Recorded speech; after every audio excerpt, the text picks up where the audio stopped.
یہ ہے کہ کوفہ کی امان کو چھوڑو، یہاں کی خواص بھی یعنی پولیس کا بھی محکمہ بھی امام حسین کے نام کی بیعت لے رہا، حکومت کے کارندے بھی امام حسین کی بیعت کر رہے ہیں، تم ان کو کیسے روک سکتے؟ نعمان ابن بشیر سے اس نے کہا ہم تم کو برخاست کرتے ہیں، تم گورنری کا کام انجام نہیں دے سکتے۔ آپ نے اللہ کا شکر ادا کیا، کہا پروردگارا ابھی شکر ہے کہ امام حسین کے ذات پر اگر میں ہوتا گورنر تو ہو سکتا ہے میری وجہ سے حکومت کی قوانین کو دیکھنے میں عوام کے درمیان اختلاف نہ ہونے پائے، انتشارات نہ ہونے پائے، کہیں امام حسین کے اوپر کچھ پریشانی نہ آ جاتی، اس سے پہلے مجھے معذور کر دیا گیا۔ نعمان ابن بشیر اللہ تبارک و تعالیٰ کی حمد اور اس کی کبریائی بیان، اور ادھر ابن زیاد نے بڑے بڑے لوگوں کو گرفتار کر لیا اور کہا کہ کوئی بھی شخص امام مسلم کے ساتھ میں نہیں رہے، جتنے بھی لوگ ہیں سب امام مسلم کا ساتھ چھوڑ۔ امام مسلم رضی اللہ تعالیٰ عنہ وارض عنہ کے ساتھ میں پہلے پورا کوفہ آپ کے ہاتھ پر بیعت کر چکا تھا، مگر جب ابن زیاد نے اعلان کیا تو ایک بعد دیگرے تمام لوگوں نے امام مسلم کا ساتھ چھوڑ دیا۔ امام مسلم رضی اللہ تعالیٰ نے تنہا بازار کوفہ میں اٹھا بیٹھا کرتے تھے، کوئی پرسان حال نہیں۔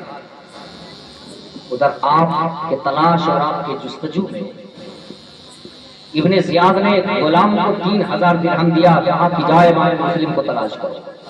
گئے امام مسلم سے اس کی ایک مکر فریب اور حیلہ سے اس نے ملاقات کی۔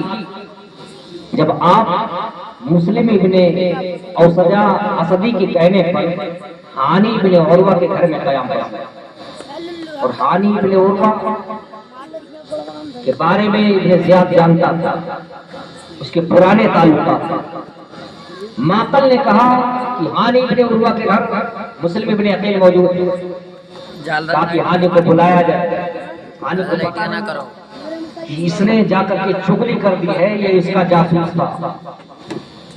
ہانی ابن عروہ گئے، ان کو قید کروا لیا گیا۔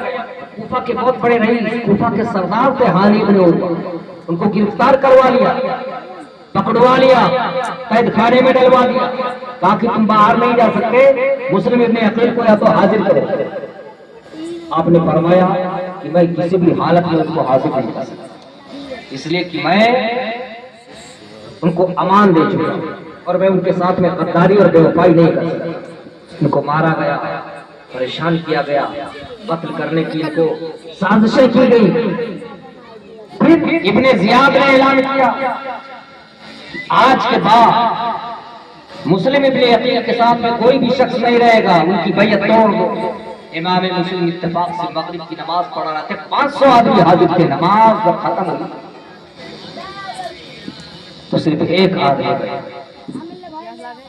آپ نے ان سے بھی کوئی گفت و شنید نہیں کی، مسجد سے باہر نکلے، رات کی تاریکی میں آپ یہ سوچتے ہیں کہ اب یہاں سے چلے جائیں، مگر پھر یہ سوچتے ہیں کہ میرے ساتھ میں جو میرے بچے تھے نہ جانے کہاں وہ چلے گئے، ان کا پوچھانے حال ہوگا۔